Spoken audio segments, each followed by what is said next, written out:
30 और 31 अगस्त को रक्षाबंधन पर्व मनेगा। 2 दिन इसलिए क्योंकि पूर्णिमा तिथि 30 को सुबह करीब 11 बजे से अगले दिन सुबह 7:37 तक रहेगी। इसी कारण राखी बांधने के लिए 2 मुहूर्त रहेंगे। बीएचयू के ज्योतिष विभागाध्यक्ष प्रोफेसर गिरिजा शंकर शास्त्री का कहना है कि रक्षाबंधन के लिए 30 अगस्त की रात में 9 बजे से 9:54 तक श्रेष्ठ मुहूर्त है, लेकिन 11:13 तक भी राखी बांध सकते हैं।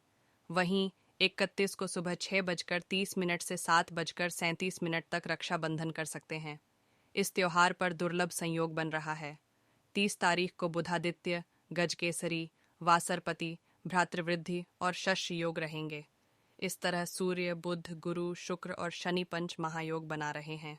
रक्षाबंधन पर तिथि, वार, नक्षत्र और ग्रह स्थिति का ऐसा संयोग पिछले 700 सालों में नहीं बना। 30 को खरीदारी के लिए पूरा दिन शुभ रहेगा। ज्योतिषियों का कहना है कि 30 अगस्त को सितारों के शुभ संयोग बनने से पूरे दिन खरीदारी का शुभ मुहूर्त रहेगा। इसमें vehicle, property, jewellery, furniture, electronic सामान और अन्य चीज़ों की खरीदारी से लंबे समय तक फायदा मिलेगा। साथ ही किसी भी शुरुआत के लिए यह दिन बहुत अच्छा रहेगा। रक्षाबंधन की परंपरा वैदिक काल से चल रही है। राजा अपने राज्य की सीमाएं बढ़ाने के लिए विजय अभियान चलाकर शत्रुओं पर हमला कर देते थे। इसलिए दुश्मनों से रक्षा के लिए सावन महीने की पूर्णिमा पर रक्षाबंधन मनाने की परंपरा शुरू हुई।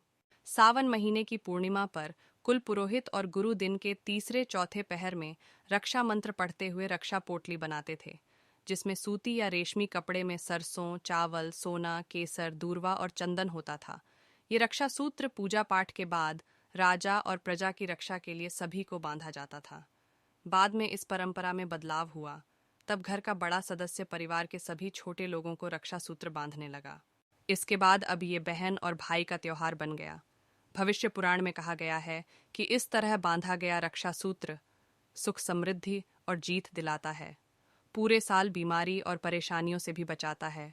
इस बार रक्षाबंधन मनाने की सही विधि है, सबसे पहले भगवान को राखी चढ़ाएं, फिर दीपक जलाकर भाई को तिलक लगाएं। दीपक की अग्नि को साक्षी मानकर भाई को राखी बांधें। अग्नि के सामने भाई की रक्षा की प्रार्थना करें। भाई को नारियल देकर मिठाई खिलाएं और आरती करें। पुराने समय से ही रक्षाबंधन मनाते आ रहे हैं। पुराने काल से रक्षाबंधन की 3 कथाएं जो कि बहुत फेमस है।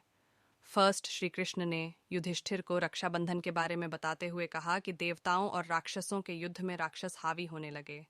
तब शची ने अगले दिन सावन पूर्णिमा पर मंत्रों की शक्ति से रक्षा सूत्र बनाकर इंद्र के हाथ में बांधने के लिए ऋषियों को दिया। ऋषियों ने स्वस्ति वाचन के साथ इंद्र को रक्षा सूत्र बांधा। इससे इंद्र की जीत हुई।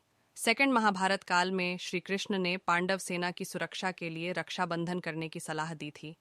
इस समय कुंती ने अभिमन्यु को और द्रौपदी ने कृष्ण को रक्षा सूत्र बांधा था। थर्ड, जब भगवान विष्णु के वामन अवतार को राजा बलि ने 3 पग भूमि का दान दिया, तो भगवान ने विराट रूप लेकर 3 पग में स्वर्ग से लेकर धरती और पाताल तक नाप दिया और बलि को पाताल में पहुंचा दिया। लेकिन बलि की दानवीरता से खुश होकर वरदान मांगने को कहा। बलि ने भगवान को रात दिन अपने सामने रहने का वरदान मांगा। तब लक्ष्मी जी ने बलि को रक्षा सूत्र बांधकर भाई बनाया और भगवान विष्णु को अपने साथ वैकुंठ ले गईं। देश भर में रक्षाबंधन की अलग अलग परंपराएं हैं। देश भर में सावन पूर्णिमा पर अलग अलग परंपराओं के साथ ये त्योहार मनाया जाता है। राखी केवल भाई बहनों का ही त्योहार नहीं, बल्कि ये कहीं मछुआरों का त्योहार है, तो कहीं नई शुरुआत का दिन भी है। कजरी पूर्णिमा मध्य प्रदेश, छत्तीसगढ़ और उत्तर प्रदेश के कुछ स्थानों में यह दिन कजरी पूर्णिमा के नाम से मनाया जाता है। पूर्णिमा के दिन माएं जौ को सिर पर रख यात्रा निकालती हैं और तालाब या नदी में इसका विसर्जन किया जाता है। नारली पूर्णिमा महाराष्ट्र में राखी के साथ नारली पूर्णिमा भी मनाई जाती है।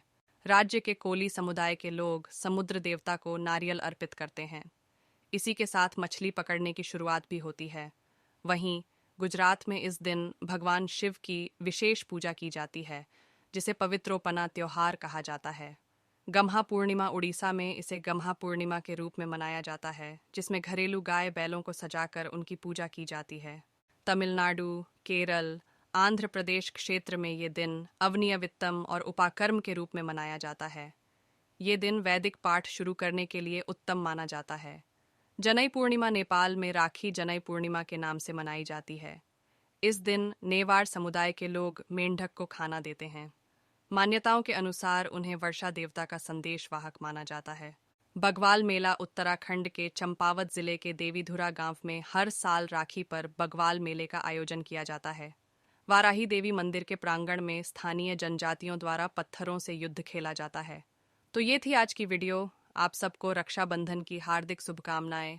मिलते हैं किसी नए वीडियो के साथ। धन्यवाद।